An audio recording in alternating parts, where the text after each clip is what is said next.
Gita LLB ধারাবাহিকের আজকের পর্বে দেখা যায় অধরা নিজের পাওয়ার দেখিয়ে পুলিশ স্টেশন থেকে চলে গেলেও পঙ্কজ বলে যে আপনারা যাই করুন না কেন আপনাদের বিরুদ্ধে যে কেসটা লড়ছে সে হচ্ছে গীতা এলএলবি, আপনাদের কাউকে সে ছাড়বে না। অন্যদিকে প্রলয় গীতাকে প্রশ্ন করতে শুরু করেছে যে পরিস্থিতি স্বস্তিককে ভালোবাসে, তাহলে গীতা কেন তাকে নিজের কাছে রেখেছে, কেন সে নিজের সংসারে এত বড় রিস্ক নিচ্ছে। কিন্তু গীতা বলে যে ওই মেয়েটি আমার উপর ভরসা রেখেছে, আমি জানি এক মুহূর্তে সবকিছু শেষ হয়ে যেতে পারে, আবার কিছু নাও হতে পারে, তাই আমি মাঝপথে ওর হাত ছেড়ে দিতে পারি না। তখনই গীতা রান্নাঘরে আছে জেনে পরিশ্রী রান্নাঘরে আসে এবং গীতাকে বলে যে জানো আমি রান্না করতে পারতাম না, কিন্তু প্রথমবার আমি স্বস্তিকের জন্য রান্না করেছিলাম।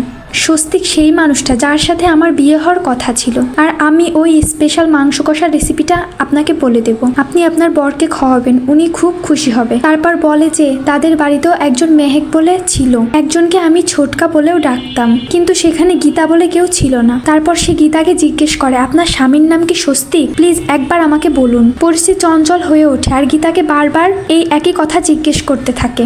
সেখানে গীতা বুঝতে পারে না সে কি জবাব দেবে। তারপর গীতা পরিস্থিতির রেসিপিটা রান্না করবে বলে কথাটা ঘুরিয়ে দেয়, কিন্তু নিজের ভাগ্যচক্র দেখে গীতা কষ্ট পেতে থাকে, যেখানে একদিকে অসহায় পরিস্থিতি আর একদিকে তার ভালোবাসার মানুষ যাকে পরিস্থিতিও মন প্রাণ দিয়ে ভালোবাসে। তারপর পরিস্থিতির মন ভালো করার জন্য প্রলয় গান গাইতে বললে পরিস্থিতি, গীতা আর মেহেক তারা তিনজনে একসঙ্গে গলা মিলিয়ে গান গাইতে থাকে। তারপর গীতা পরিস্থিতির মাটন রেসিপিটা স্বস্তিককে খাইয়ে বলে এটা খেয়ে কিছু মনে পড়লো কিনা, কারণ এমনি ভাবেই পরিস্থিতি একদিন তাকে রান্না করে পাঠিয়েছিল, যেটাতে স্বস্তিক আবার রেগে যায় আর গীতাকে বলে যে তুমি এসব কি শুরু করেছো।